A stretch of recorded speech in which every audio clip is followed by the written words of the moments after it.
Well, welcome back. It is time to talk movies and a bunch of freshies in cinemas this week. The first under scrutiny, the 11th and latest from the DC Extended Universe.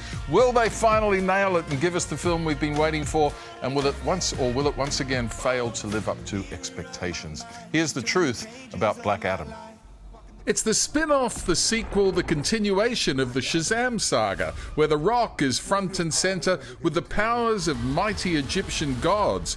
And after 5,000 years of enslavement, he's ready to pursue justice in his inimitable style, blurring the lines between good and evil.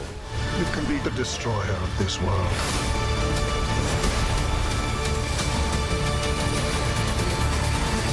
Or you can be its savior. Look, I was pretty critical early on, saying that I believed that the casting of Dwayne "The Rock" Johnson was a big mistake, and I still stand by that, sort of. I mean, I know why they did it. The guy is a huge star and is guaranteed box office gold, but he's just so big and so famous that it's hard to see anything other than The Rock up there on the big screen playing a character. Behind you! Did he just catch a rocket? He got a rocket. But you know what? He does it just so well. He is, without doubt, the highlight of this film. He totally commits and is fabulous. Heroes don't kill people. Well, I do. Yeah, he's just so likable, isn't he? The other standout role, I reckon, is Pierce Brosnan as Dr. Fate. Terrific. But fate does not make mistakes. Yeah, he probably deserved a better fate, if you know what I mean. Look, that's the good news. On the downside, there are just too many other people coming and going. So many characters, not all of them necessary.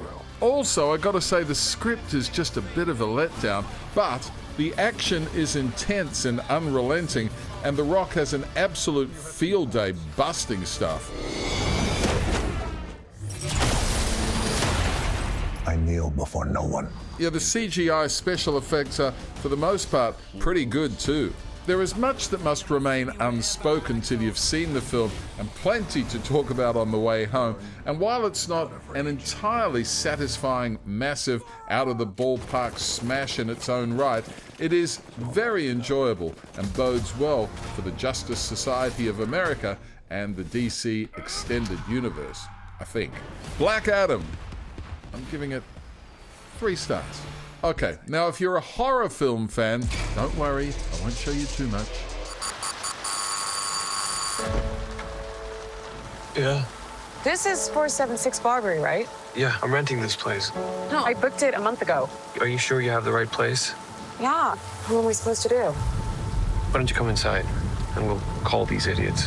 What could possibly go wrong? I don't know if you got a great look at this neighborhood, but I don't think you should be out there by yourself. It's dry and there's a lock on the door. By the way, I'm Keith. Tess. So there you go. Look, plenty of twists and turns and social commentary along the way. And for a low-budget movie, it certainly packs plenty of wallop. It is called Barbarian. I'm going to give it 3.5 stars. But with a little practice, it can soon become a pleasurable experience. And finally, there's an Aussie movie fresh in cinemas called Everything in Between.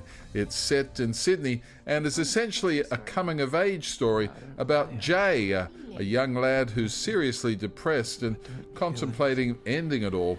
And then there's Liz, who comes into his life and turns it all around. I met someone. All right. Good man. Did you get her number? Yeah. Don't let her get away. At the same time, Liz is facing major challenges of her own. It's a heartbreaking but beautiful story. Jordan Dulieu and Freya Benjamin as the central characters. Gigi Edgley and Martin Cruz play Jay's parents, all putting in first-class performances under the baton of first-time director and co-writer Nadi Shah. It is a film about life and death and everything in between. I'm going to give it 3.5 stars. Aimlessly disconnected. Yeah, but we're connected.